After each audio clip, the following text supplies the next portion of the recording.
Agora, vamos para o telescópio espacial James Webb, que está cumprindo sua reputação de ser capaz de detectar vida extraterrestre em exoplanetas. Aqui está uma história no arf.com, onde é relatado que foi detectado um superterra que possui um oceano e uma atmosfera que poderiam sustentar a vida. Portanto, o telescópio espacial James Webb está fornecendo dados detalhados sobre esse exoplaneta distante, e afirmando que ele possui um oceano e uma atmosfera que podem sustentar a vida. Estamos nos aproximando cada vez mais. Além disso, ele detectou metano na atmosfera, que pode ser produzido artificialmente, mas também é produzido por gases de efeito estufa, ou através de processos artificiais, significa sugestão de vida. Então aqui, você tem alguns sinais indicativos de assinaturas biológicas. Portanto, agora temos dados chegando do telescópio espacial James Webb, mostrando que existem exoplanetas por aí, que têm oceanos, atmosfera, metano e mais assinaturas de vida. Podemos esperar mais dados vindos do telescópio James Webb no futuro. Ok, aqui está um artigo sobre a Soul Foundation. Isso é muito interessante, porque logo após David Grush apresentar seu depoimento original sobre a Moose Nation, e isso ser publicado no jornal The Debrief, as pessoas descobriram que David Grush havia sido nomeado o novo chefe financeiro ou chefe de operações da Soul Foundation, que acabara de ser criada. Agora, a Soul Foundation foi anunciada publicamente, e adota uma abordagem acadêmica interdisciplinar para os OVNIs, e David Grush faz parte dela, porém agora como um assessor sênior, em vez de diretor de operações. Isso é apenas uma nova organização sem fins lucrativos, mas seu foco é o problema dos OVNIs, o que é muito interessante, e tem membros de diferentes disciplinas, adotando essa abordagem acadêmica interdisciplinar. A questão aqui é se ela terá sucesso em gerar mais transparência governamental sobre OVNIs, ou se será apenas mais um exemplo de controle de informações, porque estamos vendo muito controle de informações acontecendo agora. Depois de décadas de silêncio, ridicularização e desconsideração, acadêmicos e jornalistas profissionais agora estão prestando atenção, mas tem um problema.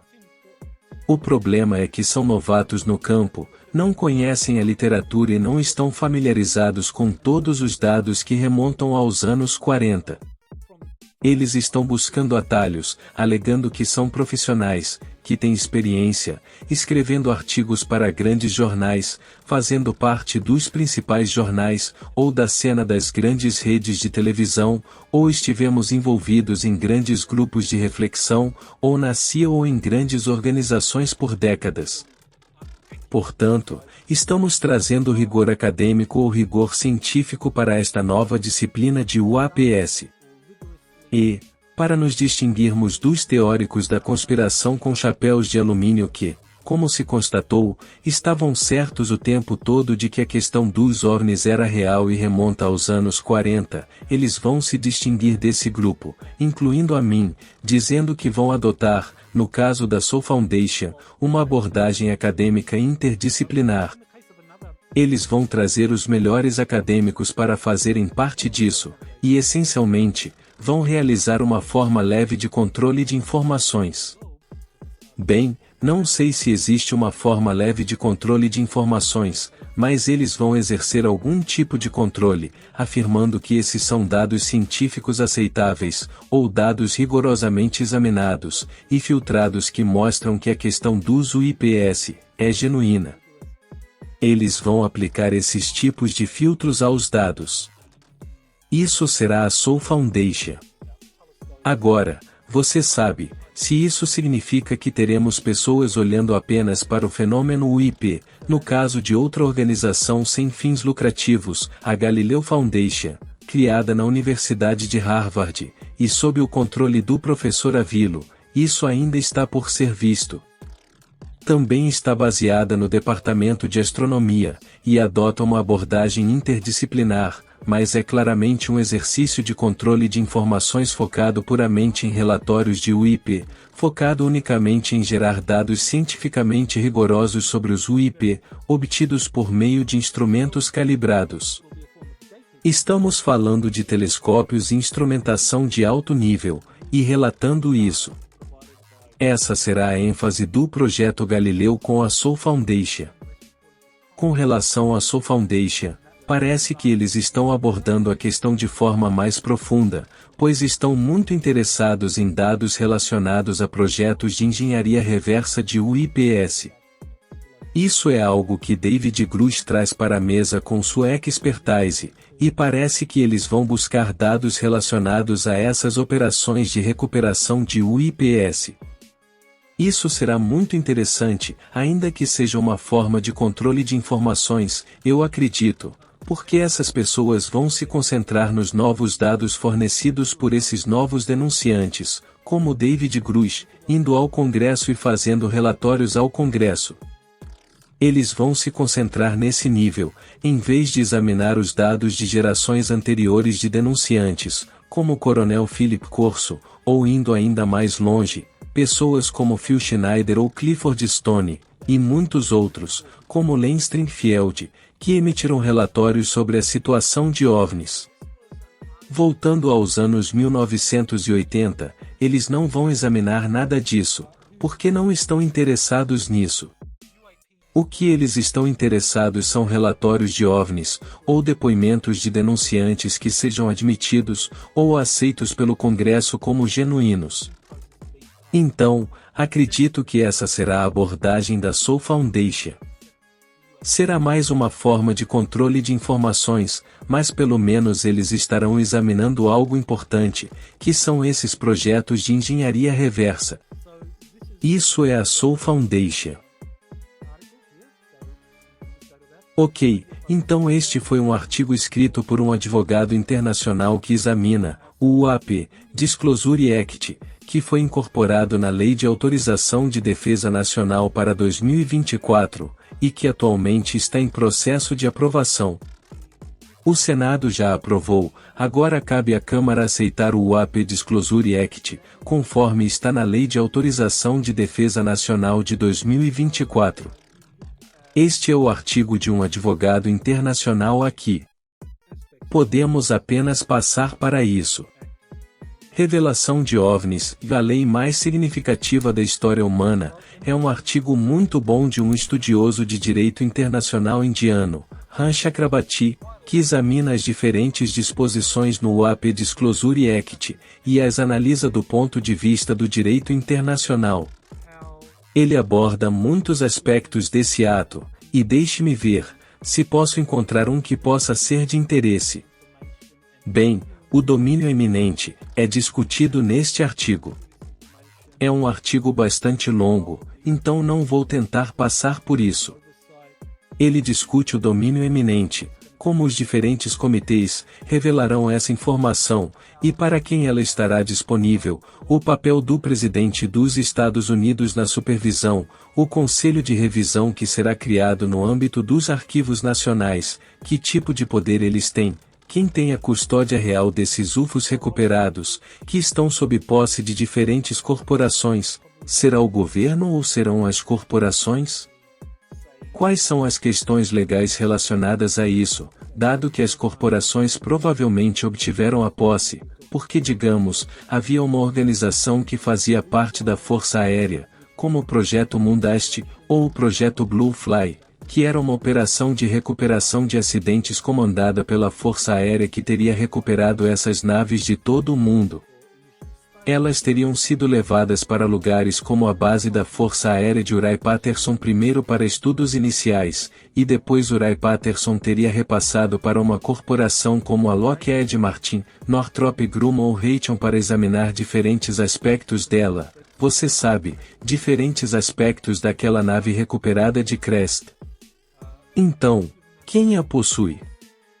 O dado que a Força Aérea recuperou, ou talvez a Marinha a tenha recuperado e a entregou, e eventualmente, a repassou a uma corporação, ou aspectos, ou artefatos daquela nave caída, foram repassados à Força Aérea, ou à corporação que trabalha com a Força Aérea, ou à Marinha. Agora, a questão legal é: quem a possui, se o Congresso invocar o domínio eminente?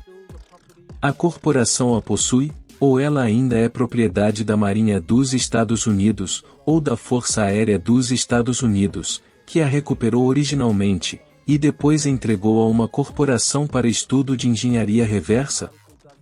E quem é dono dos produtos resultantes disso? Todas são questões legais significativas, e este artigo faz um ótimo trabalho examinando isso, então recomendo esse artigo. Agora, olhamos para algo recente em 13 de setembro. Na terça-feira, 12 de setembro, o Congresso mexicano realizou uma sessão, na qual vários pesquisadores de OVNIs apresentaram dados sobre a existência de OVNIs. Havia algumas pessoas lá que apresentaram. Jaime Maussan é um pesquisador mexicano de OVNIs, e foi ele quem revelou esses corpos de alienígenas, múmias de alienígenas, essas duas múmias de alienígenas. Há um vídeo de 2 minutos e meio, então eu vou reproduzi-lo, e posso continuar falando enquanto ele está sendo reproduzido. Então, aqui vamos nós, você pode assistir.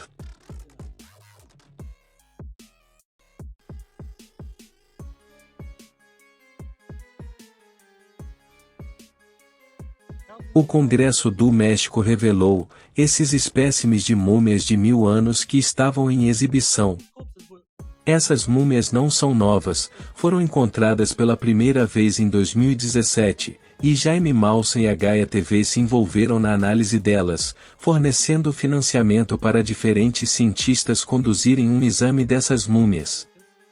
Diferentes estudos científicos mostraram que essas múmias tinham 1000 anos de idade, e que não eram humanas. Elas tinham 3 dedos, diferentes partes da anatomia não eram consistentes, com a dos humanos. Parecia ser um novo tipo de humano ou uma espécie diferente de humano. Jaime Maussan liderou essa investigação e vem investigando o fenômeno há décadas. Essas múmias foram originalmente encontradas em uma mina no Peru. Inicialmente, foram encontradas 5 múmias, mas aqui eles têm 2 em exibição. Vários cientistas as estudaram e confirmaram que se trata definitivamente de uma espécie não humana, algo que nunca vimos antes. Uma das múmias tinha o que parecia ser um embrião reptiliano. Aqui você pode ver o crânio alongado dessa múmia. Foi um desenvolvimento muito importante. Mesmo que isso tenha estado em circulação desde 2017, pela primeira vez, você tem autoridades governamentais olhando para isso, e levando isso a sério, e sem dúvida, o Congresso mexicano está observando o que aconteceu nos Estados Unidos, e com certeza, eles provavelmente estão dizendo, o que os gringos podem fazer, nós também podemos fazer a divulgação de OVNIs, através do nosso Congresso. E podemos fazer melhor, então vamos fazer a moda mexicana, e lá vamos nós. Então, sim, há um pouco de brilho nessa apresentação, mas com certeza há dados científicos sólidos, de que essas são múmias não humanas com 1000 anos de idade, com algumas evidências de uma conexão reptiliana com elas, devido aos crânios alongados. Portanto, essas foram encontradas em uma mina em Cusco, não foi uma operação de recuperação de acidente. Houve corpos recuperados de acidentes, mas este não é um exemplo disso. Como você sabe, tenho entrevistado um denunciante do Exército Ativo, que tem relatado suas reuniões com civilizações subterrâneas, e falou sobre um povo formiga, então podemos imaginar que isso seria um exemplo, uma confirmação da existência de tais seres. Definitivamente, o México está se envolvendo na divulgação e isso é algo bom. O México pode ser muito aberto quanto a isso. Aqui está uma entrevista que fiz com Danny Henderson, que foi divulgada na quinta-feira, 14 de setembro. Dani Henderson tem seu próprio canal no YouTube, e recentemente lançou um livro chamado Anjos, Demônios e Aliens. Ela é uma contatada de longa data, e tem tido experiências de contato com extraterrestres, bem como com outros seres, porque é uma clarividente natural. Ela podia ver e se comunicar com diferentes seres desde muito cedo. Curiosamente, ela teve seu primeiro contato extraterrestre quando tinha apenas alguns meses de idade, ainda no berço, e reconheceu esse ser.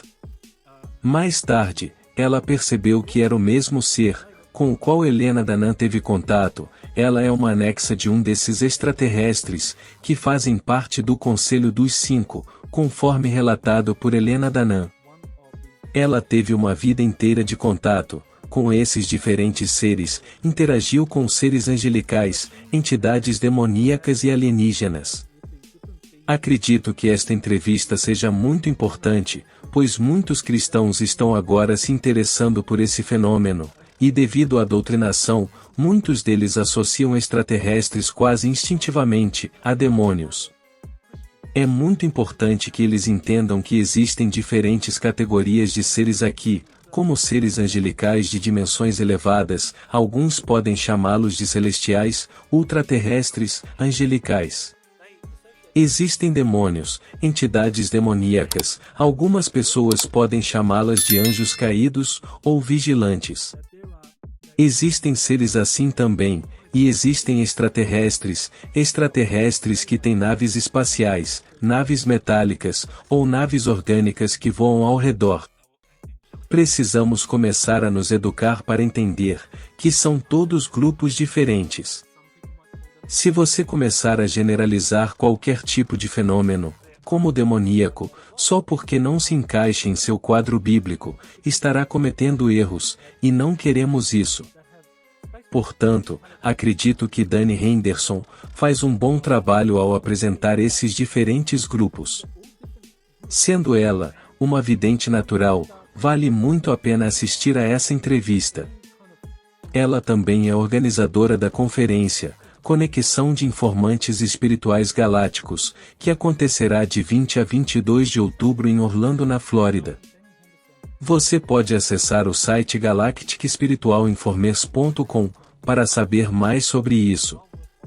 Essa será minha única apresentação em conferência em 2023, estou fazendo isso de forma intencional, fazendo apenas uma apresentação em conferência por ano no momento. Estarei lá, e outros também serão presentes, como Helena Danaan, e Jean Charles Moyen, e outros excelentes palestrantes. Definitivamente vale a pena participar, se você puder estar em Orlando. Quero expressar minha sincera gratidão a todos que deixaram seu like neste vídeo incrível. Cada curtida nos motiva a continuar trazendo as traduções sobre o tema para este canal. Se você ainda não é inscrito, não perca a oportunidade de se juntar à nossa comunidade. Até a próxima aventura!